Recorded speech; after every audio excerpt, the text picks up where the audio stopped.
নমস্কাৰ বন্ধুসকল, আপোনালোকক স্বাগতম জনাইছোঁ মোৰ ইউটিউব চেনেল আছাম ইনফলে। আৰু আজিৰ দিনটোৰ প্ৰচেষ্টা খবৰ লৈ পেলাই আপোনালোকক আগবাঢ়িছোঁ। মই আজিৰ দিনটোৰ প্ৰচেষ্টা খবৰ অতি পলম নকৰাকৈ দিবলৈ ওলাইছোঁ। আজিৰ প্ৰথমটো আছিল গান্ধী জয়ন্তীৰ দিনাই প্ৰধানমন্ত্ৰী মোদীক কটাক্ষ কৰিলে সোনিয়া গান্ধীয়ে। ক'লে গান্ধীজীৰ নাম লোৱাটো সহজ, কিন্তু তেওঁৰ ৰাস্তাৰে যোৱাটো কঠিন। 2 নম্বৰত আছে নৰেন্দ্ৰ মোদী ডাঙৰীয়াক গান্ধীৰ সপোনক সাকাৰ ৰূপ দিয়াত সফল হৈছে। দেশৰ গৃহমন্ত্ৰী অমিত শ্বাহ কৰিলে এই মন্তব্য। বুধবাৰে দেশৰ ৰাষ্ট্ৰীয় নিৰাপত্তা উপদেষ্টা অজিত ডোভালে সাক্ষাৎ কৰিলে ছৌদি আৰৱৰ ৰাজকুমাৰক। কাশ্মীৰৰ প্ৰসংগক লৈ এই হয় আলোচনা। 2 দিন ধৰি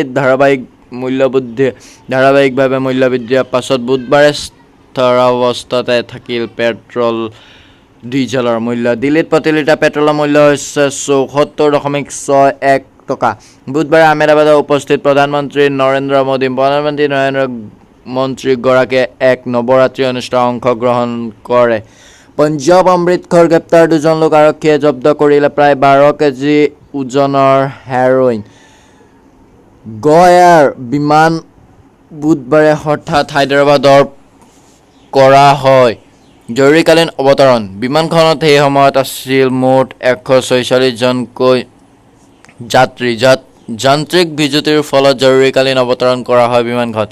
আৰু বান বিধ্বস্ত অঞ্চলসমূহ পৰ্যবেক্ষণৰ বাবে বুধবাৰে পাটনা উপস্থিত হয় বিজেপিৰ সাংসদ ৰামকৃষ্ণ যাদৱ।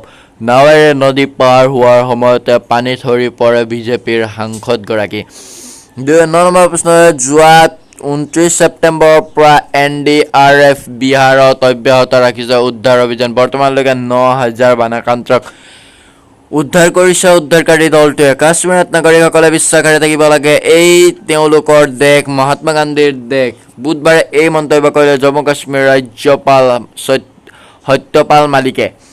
মহাত্মা গান্ধীৰ 150সংখ্যক জন্ম তিথি উপলক্ষে আহমেদাবাদ উপস্থিত প্ৰধানমন্ত্ৰী মোদী। এক অনুষ্ঠানত তেওঁ মুকলি কৰে নতুন 150 টকীয়া মুদ্ৰা।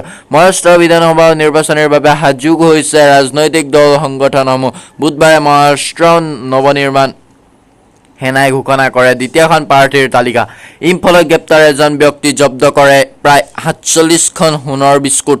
জব্দ কৰা সোণখিনিৰ মূল্য প্ৰায় 2.95 কোটি টকা।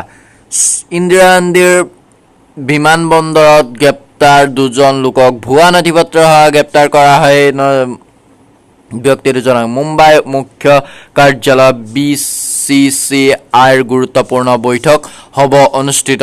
অহা 23 অক্টোবৰত অনুষ্ঠিত হ'ব এই বৈঠকখন। আৰু ইয়াৰ মাজতে আপোনালোকক ক'বলৈ বিচাৰিছোঁ, যদি চেনেলটো আপুনি যদি নতুনকৈ চেনেল তেনেহ'লে লাইক কমেণ্ট আৰু ছাবস্ক্ৰাইব কৰিব নাপাৰিব। কমেণ্ট কৰিবলৈ একেবাৰে পাহৰি যাব, কিন্তু কমেণ্ট কৰিব। কিবা অসুবিধা হৈছে যদি কমেণ্ট কৰি জনাব, আৰু যদি অসুবিধা হোৱা নাই তেনেহ'লে লাইক কৰিব, একেবাৰে পাহৰি নাযাব। ইয়াৰ 16 নম্বৰ প্ৰশ্নটো হৈছে 21 অক্টোবৰ হাৰিয়ানা বিধানসভা নিৰ্বাচনৰ বাবে BSPয়ে ঘোষণা কৰে 27জনীয়া প্ৰাৰ্থীৰ তালিকা। বিহাৰ সংগঠিত শোকাবহ দুৰ্ঘটনা। ৰাজ্যখনৰ পাটনাত বানত হোৱা 5 দিন আবদ্ধ হৈ থকা এগৰাকী বৃদ্ধাৰ বুধবাৰে মৃত্যু হয়। শিলিগুৰিৰ গ্ৰেপ্তাৰ 2জন লোক 2জনৰ পৰা জব্দ কৰা 7 কেজি ওজনৰ অপিয়াম। সোধপোছ অব্যাহত ৰাখিছে আৰক্ষীয়ে। বিহাৰত ধাৰাসাৰ বৃষ্টিপাত অব্যাহত। 3 আৰু 4 অক্টোবৰত ৰাজ্যখনৰ বিভিন্ন প্ৰান্তত অৰেঞ্জ এলাৰ্ট জাৰি কৰা হৈছে বৃষ্টিপাতৰ প্ৰতি লক্ষ্য ৰাখি।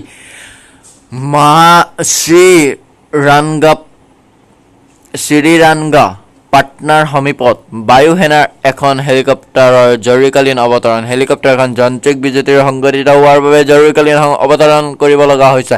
বুধবাৰে উপস্থিত কেন্দ্ৰীয় মন্ত্ৰী ৰবি শংকৰ প্ৰসাদ বানাক্ৰান্তৰ ওচৰত উপস্থিত হৈ বান পৰিস্থিতিৰ বুজ লয়। তেওঁ বুধবাৰে মহাত্মা গান্ধীৰ 150সংখ্যক জন্ম জয়ন্তী দিল্লীত গান্ধী সংকল্প যাত্ৰা অংশগ্ৰহণ লয় কেন্দ্ৰীয় গৃহমন্ত্ৰী অমিত শ্বাহে। বুধবাৰে পুৱাই ৰাজঘাটত উপস্থিত সোনিয়া গান্ধী আৰু ৰাহুল গান্ধী মহাত্মা গান্ধীৰ সমাধিস্থলত শ্ৰদ্ধাঞ্জলি জ্ঞাপন কৰে দুয়োৱে। হাৰিয়ানাৰ মুখ্যমন্ত্ৰী ML খাটাৰে অংশ লয় স্বচ্ছতা অভিযানত।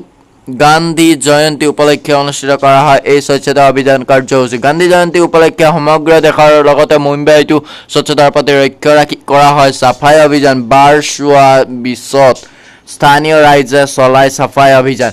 আৰু এই 25টা কুৱেশ্যন মই 25টা মই যিবোৰ নিউজ কৈছোঁ সেইবোৰ মই ডেছক্ৰিপশ্যনতো দি দিম আপোনালোকে তাৰ পৰা চাই ল'ব পাৰিব ইয়াৰ পৰা নুবুজাখিনি তাত চাই ল'ব পাৰিব আৰু তাৰ ডেছক্ৰিপশ্যনত যোৱাৰ আগতে মোৰ চেনেলটো ছাবস্ক্ৰাইব আৰু লাইক কমেণ্ট কৰিব একেবাৰে পাহৰি নাযাব আজি ভিডিঅ'টো ইমানটা সমাপ্ত কৰিছোঁ নতুন ভিডিঅ' কৰিবৰ কাৰণে ছাবস্ক্ৰাইব কৰাৰ লগত তাৰ ওচৰত থকা নটিফিকেশ্যন বেলটো অন কৰিব তেতিয়া আপোনালোকে মই যেতিয়া ভিডিঅ' বনাওঁ আপোনালোকে সকলোতকৈ প্ৰথমে আপোনালোকৰ ওচৰলৈ যায় বুলি আজি ভিডিঅ'টো ইমানতে শেষ কৰিলোঁ